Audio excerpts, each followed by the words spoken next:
বিশ্বকাপের কোয়ার্টার ফাইনালের মহারণে মাঠের ফুটবল যুদ্ধের বাইরেও নজর কাড়ল এক অন্য মুহূর্ত।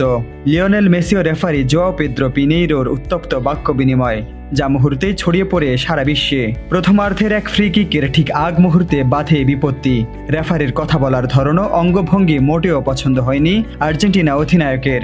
আর্জেন্টিনার রক্ষণ দেয়ালে দাঁড়িয়ে তিনি স্পষ্ট ভাষায় বলে ওঠেন, আমাকে সম্মান দিয়ে কথা বলো। উত্তেজনার পারদ যেন সেখানেই থামেনি। ফ্রি কিকের পরও মেসি ফের এগিয়ে যান রেফারির দিকে।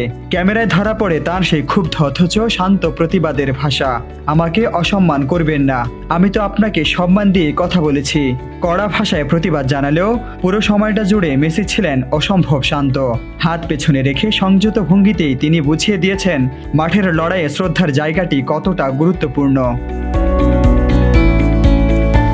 এই ঘটনার কেন্দ্রে থাকা পর্তুগিজ রেফারি জোয়াও পেদ্রো পিনেইরো ইউরোপীয় ফুটবলের পরিচিত নাম। চ্যাম্পিয়ন্স লিগ ও সুপার কাপের মতো বড় মঞ্চ মাতানো এই অভিজ্ঞ রেফারি জায়গা করে নিয়েছেন 2026 বিশ্বকাপের প্যানেলে।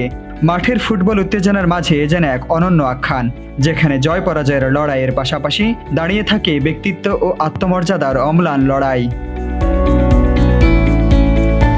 রাশিদ বিল্লাহ, নগর স্পোর্টস।